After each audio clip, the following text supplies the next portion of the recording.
Hey guys, it's me again, the gaming geezer, Frank Fry. I had a great weekend in Orlando at HMGS South's Huracan convention, where I got my historical miniatures freak on. Big time! Yeah! Played my new favorite historical miniatures game, Saga. In fact, I ran a Saga tournament. Had a great time. Uh, and I'll probably do a video on that as soon as I can get a camera. I got my eye on a GoPro Silver 300 plus. I'm not sure how long that'll be because, well, I had quite a weekend. But what I would like to do at this point is show you something shocking because it's something that I never thought I would ever own. That's right. Dungeons and Dragons 5th edition Player's Handbook. Now, I initially got this book because a lot of my friends in the YouTube RPG Brigade and the One Shot, uh, the RPG One Shot Facebook page as well, got this and they really, really liked it. Yeah, and they were talking about how good it was and how really they thought that they wanted to run games of it. And so I thought, well, I'm going to play in these guys' games because I like them and they run good games. So I ordered it. Figured, what the hey, you know, whatever. At least I've got it. I can try to gen up a character, so on and so forth. So I got it, and I was very impressed with the look of the book. Uh, Looks very good. The artwork in there, by and large, is great. There are a couple of artwork pieces. Halfling Rock and Roller, I'm looking at you, that I thought were rather questionable. Plus, I didn't know that halflings had such little bitty feet, but I guess they do. But the rest of them were very, very good. Now, mechanically, what I really liked about this game was how accessible it is, especially to, well, let's face it, a novice like myself.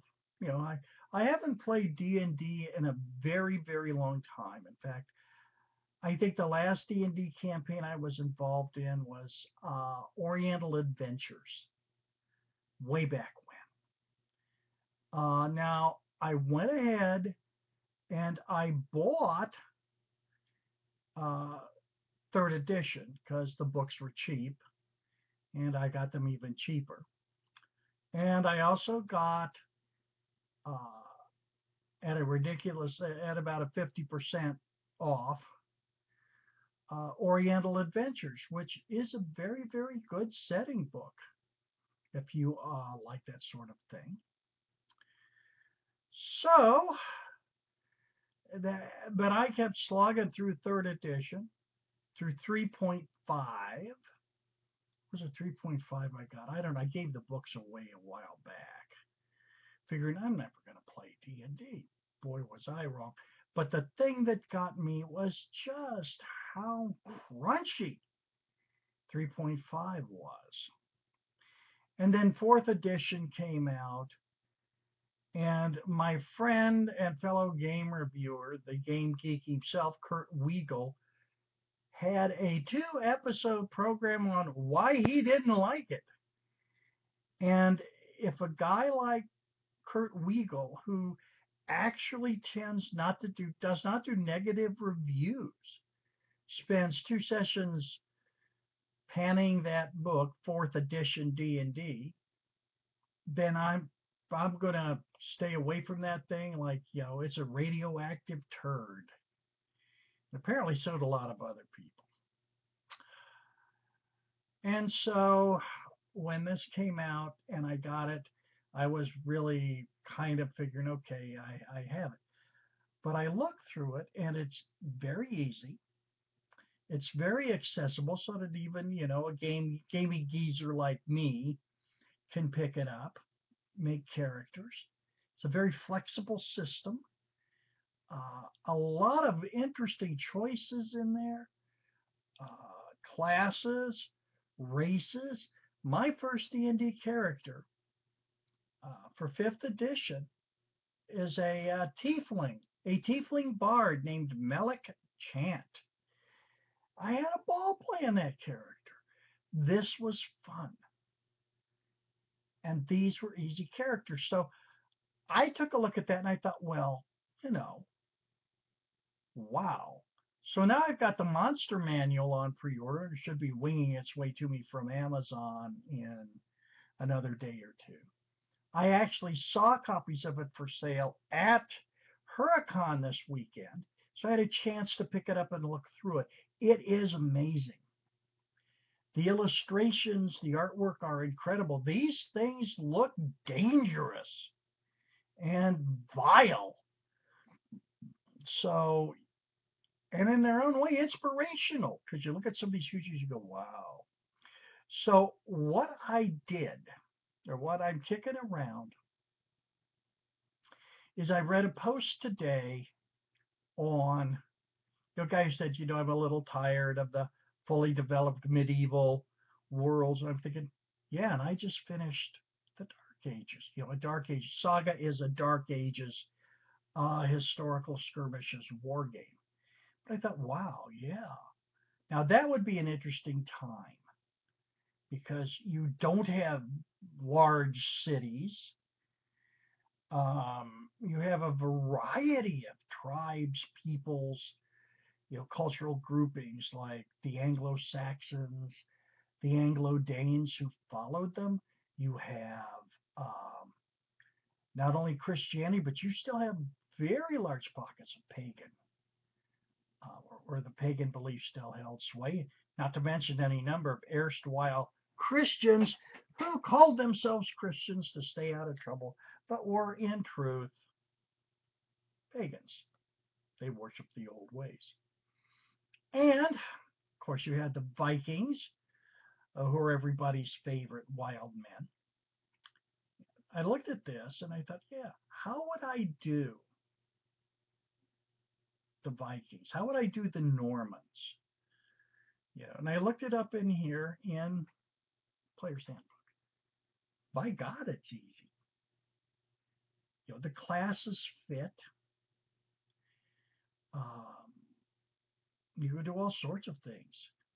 For example, I took a look at both the cleric and the paladin. What if you wanted to do a Viking Garde, where they're priests? These were priests of Odin. But these were battle priests. Are they clerics or are they paladins, really? With their own powers. It'd be interesting. I tend towards paladin because they were a more aggressive fighting type. Also in here, the classes now are not tied to alignments. And they're not tied to specific codes of behavior. That includes the paladins. Now they've got some codes, but behavior. But yes, you could be a chaotic good paladin. How's that for fun? They have the pantheons in here, not just the Dungeons and Dragons pantheons, but a lot of the real world pantheons, how they're categorized in their realms. And it just makes putting it together a lot easier. And it's certainly going to be a lot of fun. So I'll see what I can come up with. I'm just still toying with the idea. But this makes it happen. And the monster manual that goes with it is, again, easy to use. Lavishly illustrated, beautiful artwork. I've already got the storyline picked out, the mega plot. quite possibly set during, oh, say, the Carolinian Renaissance, the time of Charlemagne, because very interesting. The armor, the most heavily armored professional warriors wore chainmail, or actually wore mail coats. The term chainmail is actually a 19th century term. And it's the, you can do it. You can do it. Um, you can do it. And I already have the enemies in mind. Oh, gonna be fun. Again, I highly recommend this book. And I recommend the Monster Manual and the Dungeon Master's Guide, which I haven't seen, but if they're anything like the Monster Manual and the Player's Handbook, they're going to be well worth it. Again, highest recommendation. Because if you can get an old gaming geezer like me to overcome his prejudice to, oh God, not more D&D, and buy the book and find he enjoys it, hey, yeah, it's great. Oh, and one more thing is for the price, I think it's worth the money. Okay? I've said this before, I'll say it again. In my opinion, the days of the little $10 stapled together, RPG, they're gone. You're going to find this sort of presentation. All right, everybody, take care. Y'all have a good week. I know I'm having a great one. It's starting off wonderfully. The Chiefs are beating the snot out of the New England Patriots right now. Go Chiefs. Yeah, I'm a Kansas City homer. Okay, talk to you all later. Take care. Bye.